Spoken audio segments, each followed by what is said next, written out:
कल्पना कीजिए, एक बैंक जहां करोड़ों रुपए के गहने और कीमती सामान गायब हो गए। लेकिन हैरानी की बात यह थी कि न ताला टूटा, न दरवाजा, न खिड़की और न ही किसी दीवार पर सेंध का कोई निशान मिला।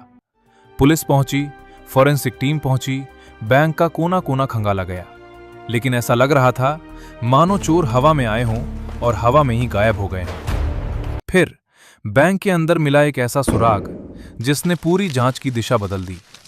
उस एक सुराग ने न सिर्फ करोड़ों की चोरी का राज खोला, बल्कि भारत की सबसे साहसी बैंक डकैतियों में से एक की कहानी भी दुनिया के सामने ला दी। ये है हरियाणा के गोहाना बैंक डकैती की सच्ची कहानी। 27 अक्टूबर 2014, हरियाणा के सोनीपत जिले का गोहाना। शनिवार के आधे दिन और रविवार की छुट्टी के बाद पंजाब नेशनल बैंक की शाखा हमेशा की तरह खुली। कर्मचारी अपने रोजमर्रा के काम में लग चुके थे। किसी को अंदाजा भी नहीं था कि अगले कुछ मिनटों में ये शाखा पूरे देश की सुर्खियां बनने वाली है। रोज की तरह शाखा प्रबंधक देवेंद्र मलिक लॉकर रूम की ओर बढ़े। यही वो जगह थी जहां लोगों ने अपनी जिंदगी भर की कमाई, बेटियों की शादी के गहने, पुश्तैनी जेवर और महत्वपूर्ण दस्तावेज सुरक्षित रखे थे। जैसे ही उन्होंने भारी दरवाजा खोला, उनके कदम वहीं रुक गए। कई लॉकर टूटे पड़े थे, कागज पूरे कमरे में बिखरे हुए थे और जिन लॉकरों में लोगों ने अपना सबसे कीमती सामान रखा था, वे पूरी तरह खाली थे। उन्होंने तुरंत बाकी कर्मचारियों को बुलाया। कुछ ही मिनटों में पूरे बैंक में अफरा तफरी मच गई और बिना देर किए पुलिस को सूचना दी गई। थोड़ी ही देर में पुलिस और फॉरेंसिक टीम मौके पर पहुंच गई। पूरे बैंक को खाली कराया गया, परिसर को सील कर दिया गया और हर इंच की बारीकी से जांच शुरू हुई। लेकिन शुरुआती तलाशी में ऐसा कोई सुराग नहीं मिला जिससे समझा जा सके कि चोर बैंक के अंदर पहुंचे कैसे। मुख्य दरवाजा सही सलामत था, खिड़कियां सुरक्षित थीं, दीवारों और छत पर भी कोई निशान नहीं था। तभी एक कर्मचारी की नजर कमरे के कोने में बने एक गहरे गड्ढे पर पड़ी। जैसे ही पुलिस ने उसमें टॉर्च की रोशनी डाली, सबकी सांसें थम गईं। वो कोई साधारण गड्ढा नहीं था, बल्कि जमीन के नीचे जाती एक संकरी सुरंग थी। जांच में पता चला कि 360 लॉकरों में से 86 लॉकर तोड़े जा चुके थे और करोड़ों रुपए के गहने व कीमती सामान गायब थे। एक पुलिसकर्मी टॉर्च लेकर सुरंग के भीतर उतरा। घुटनों के बल करीब 125 फीट आगे बढ़ने के बाद वो एक पुराने बंद मकान में पहुंचा। कमरे में मिट्टी से भरे बोरे, फावड़े, तसले और लकड़ी के तख्ते पड़े थे। अब ये साफ हो चुका था, ये चोरी एक रात में नहीं हुई थी, इसके पीछे कई दिनों की योजना छिपी थी। लेकिन सबसे बड़ा सवाल अभी भी वही था, आखिर इस नामुमकिन डकैती का मास्टरमाइंड कौन था? उसका जवाब जानने के लिए हमें समय को लगभग 40 दिन पीछे ले जाना होगा। करीब 40 दिन पहले गोहाना की एक शांत गली में एक पुराना मकान बाहर से वीरान दिखाई देता था, लेकिन उसी बंद दरवाजे के पीछे भारत की सबसे साहसी बैंक डकैतियों में से एक की योजना तैयार हो रही थी। इस पूरी साजिश का मास्टरमाइंड था महिपाल। महिपाल ज्यादा पढ़ा लिखा नहीं था, लेकिन उसका दिमाग बेहद तेज था। जिंदगी में उसने कई छोटे बड़े काम किए, कभी टैक्सी चलाई, कभी मोटेल चलाने की कोशिश की और बाद में प्रॉपर्टी डीलिंग के कारोबार में उतर गया। शुरुआत में सब ठीक चला, लेकिन गलत सौदों और बढ़ते कर्ज ने उसे आर्थिक तंगी में धकेल दिया। तभी उसकी नज़र पंजाब नेशनल बैंक पर पड़ी। उसी बैंक में उसका अपना लॉकर भी था, लेकिन वो सिर्फ लॉकर देखने नहीं जाता था। हर बार वो गार्ड की ड्यूटी, बैंक की टाइमिंग और लॉकर रूम तक की दूरी को ध्यान से देखता। धीरे धीरे बैंक उसके लिए इमारत नहीं, बल्कि एक पहेली बन गया। तभी उसके दिमाग में एक ऐसा खतरनाक विचार आया जिसने आगे चलकर पूरे देश को हैरान कर दिया। लेकिन इतना बड़ा खेल अकेले खेलना नामुमकिन था। सबसे पहले उसने अपने सबसे भरोसेमंद साथी सतीश को साथ लिया। कारोबार में हुए नुकसान ने सतीश को भी कर्ज में डुबो दिया था। उसे महिपाल की योजना से ज्यादा महिपाल पर भरोसा था। इसके बाद टीम में आया बलराज। जहां बाकी लोग थक जाते थे, वहां से उसका काम शुरू होता था। घंटों तक लगातार खुदाई करना और भारी मिट्टी उठाना उसी की जिम्मेदारी थी। सुरंग को सिर्फ खोदना ही काफी नहीं था, उसे सुरक्षित रखना उससे भी ज्यादा मुश्किल था।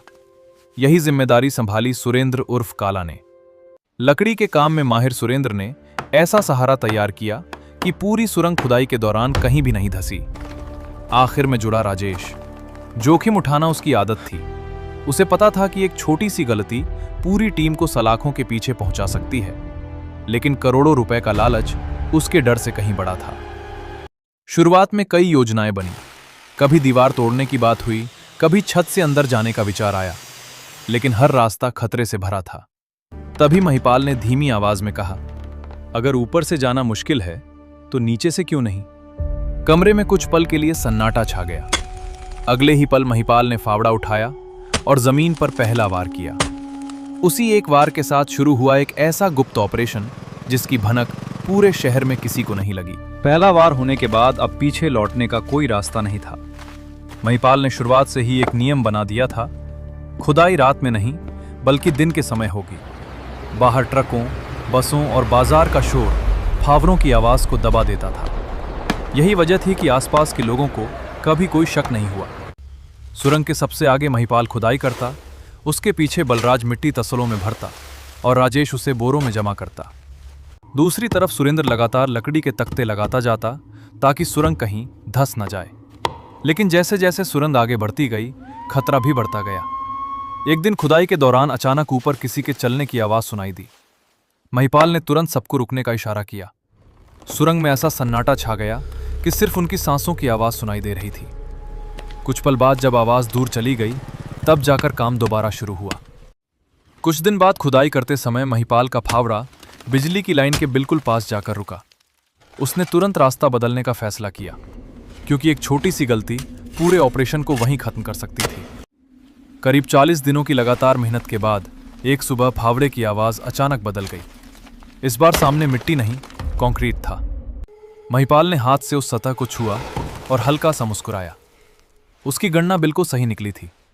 उस कंक्रीट की परत के ठीक ऊपर पंजाब नेशनल बैंक का लॉकर रूम था। अब बाकी बची थी सिर्फ एक रात, जो या तो उन्हें करोड़ों का मालिक बना सकती थी या हमेशा के लिए सलाखों के पीछे पहुंचा सकती थी। 25 अक्टूबर 2014 शनिवार। महिपाल ने यह तारीख यूं ही नहीं चुनी थी। शनिवार को बैंक आधे दिन बाद बंद होता था और अगले दिन रविवार की छुट्टी रहती थी। यानी उनके पास सोमवार सुबह बैंक खुलने से पहले लगभग 1.5 दिन का समय था। रात गहराते ही पांचों लोग उस सुनसान मकान में इकट्ठा हुए। आखिरी बार टॉर्च, गैस कटर और लोहे के औजारों की जांच की गई। बिना एक शब्द बोले महिपाल सबसे पहले सुरंग में उतरा। उसके पीछे सतीश, बलराज, सुरेंद्र और राजेश भी घुटनों के बल रेंगते हुए आगे बढ़ने लगे। कुछ मिनट बाद वे सुरंग के आखिरी छोर पर पहुंच चुके थे। अब उनके और बैंक के लॉकर रूम के बीच सिर्फ कंक्रीट की एक परत बची थी। महिपाल ने पहला वार किया, फिर दूसरा। धीरे धीरे कंक्रीट टूटने लगी और कुछ ही देर में बैंक के सबसे सुरक्षित कमरे तक रास्ता बन गया। पूरा बैंक सन्नाटे में डूबा हुआ था। महिपाल ने इशारा किया और सभी अपने अपने काम में जुट गए। गैस कटर की चिंगारियां अंधेरे लॉकर रूम में चमकने लगीं। लोहे के औजारों की मदद से वे एक एक कर चुने हुए लॉकर तोड़ने लगे। कई दिनों की रेकी के बाद उन्हीं लॉकरों को निशाना बनाया गया जिनमें सबसे कीमती सामान होने की संभावना थी। जैसे ही कोई लॉकर खुलता, उसके अंदर रखे सोने के गहने, हीरे, नकदी और दूसरे कीमती सामान तुरंत बैगों में भर दिए जाते। एक साथ ही लॉकर तोड़ता, दूसरा सामान समेटता और तीसरा बैग सुरंग की ओर पहुंचाता। पूरा ऑपरेशन बिना रुके पहले से तय योजना के मुताबिक चलता रहा। कुछ ही घंटों में 360 में से 86 लॉकर टूट चुके थे। करोड़ों रुपए का कीमती सामान बैगों में भरकर पांचों उसी सुरंग के रास्ते वापस लौट गए। 27 अक्टूबर 2014 सोमवार सुबह। जैसे ही बैंक खुला, कुछ ही मिनटों में पूरे परिसर में अफरा तफरी मच गई। शुरुआती अनुमान के मुताबिक करीब 100 करोड़ रुपए के गहने और कीमती सामान चोरी हो चुके थे।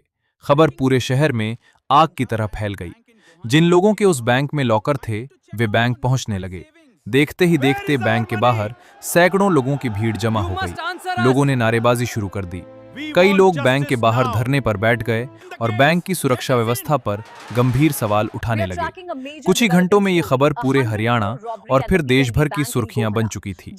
बढ़ते जनाक्रोश को देखते हुए हरियाणा पुलिस ने तुरंत विशेष जांच दल यानी SIT का गठन किया। कई टीमें बनाई गईं और जांच शुरू हो गई। शुरुआती जांच में पुलिस के हाथ सिर्फ सुरंग, मिट्टी से भरे बोरे और कुछ औजार लगे। लेकिन जांच के दौरान पुलिस का शक उस पुराने मकान के मालिक महिपाल पर गया। महिपाल को पूछताछ के लिए बुलाया गया। घंटों पूछताछ हुई, लेकिन उसने किसी भी तरह की संलिप्तता से इनकार कर दिया। पुलिस के पास उस समय उसके खिलाफ कोई ठोस सबूत नहीं था, इसलिए उसे छोड़ दिया गया। लेकिन उसकी हर गतिविधि पर गुप्त नजर रखी जाने लगी। उसका मोबाइल भी सर्विलांस पर डाल दिया गया। फिर 29 अक्टूबर 2014 की रात इस पूरे मामले ने अचानक नया मोड़ ले लिया। पुलिस कंट्रोल रूम में एक फोन आया। सूचना देने वाले ने बताया कि कटवाल गांव का एक युवक शराब के नशे में अपने दोस्तों के सामने गोहाना बैंक डकैती में शामिल होने की डींगे मार रहा है। पुलिस ने बिना देर किए उसी रात छापा मारा और सुरेंद्र उर्फ काला तथा बलराज को हिरासत में ले लिया। शुरुआत में दोनों ने सब कुछ नकार दिया, लेकिन लंबी पूछताछ के बाद उनकी चुप्पी टूट गई। उन्होंने न सिर्फ अपना जुर्म कबूल किया, बल्कि इस पूरी साजिश के मास्टरमाइंड महिपाल और बाकी साथियों के नाम भी बता दिए। उनकी निशानदही पर पुलिस ने बड़ी मात्रा में चोरी हुए गहने और नकदी बरामद कर ली। उधर सुरेंद्र और बलराज की गिरफ्तारी की खबर सतीश और राजेश तक पहुंच चुकी थी। घबराकर सतीश ने महिपाल को फोन किया, लेकिन महिपाल का मोबाइल पहले से ही पुलिस की निगरानी में था। इसी कॉल से पुलिस को सतीश की लोकेशन मिल गई। इसके बाद सतीश भी गिरफ्तार कर लिया गया, जबकि राजेश पुलिस के पहुंचने से पहले ही फरार हो चुका था। उधर महिपाल समझ चुका था कि अब बच निकलना लगभग नामुमकिन है। साथ ही गिरफ्तार हो चुके थे और पुलिस लगातार उसके करीब पहुंच रही थी।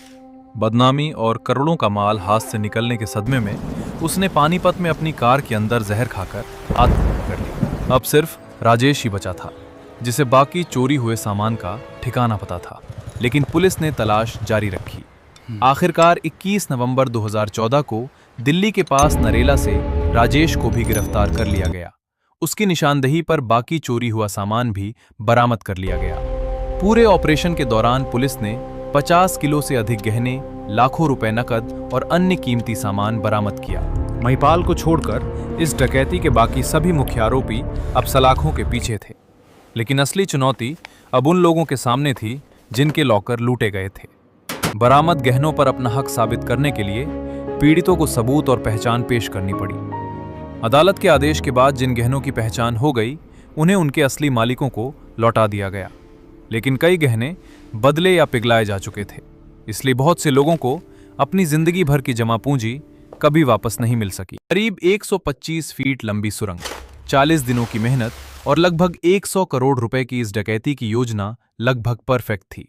लेकिन आखिरकार उनकी हार किसी हथियार से नहीं हुई, बल्कि एक इंसान की जुबान से हुई। और शायद यही वजह है कि आज भी गोहाना बैंक डकैती भारत की सबसे रहस्यमयी और सबसे साहसी बैंक डकैतियों में गिनी जाती है।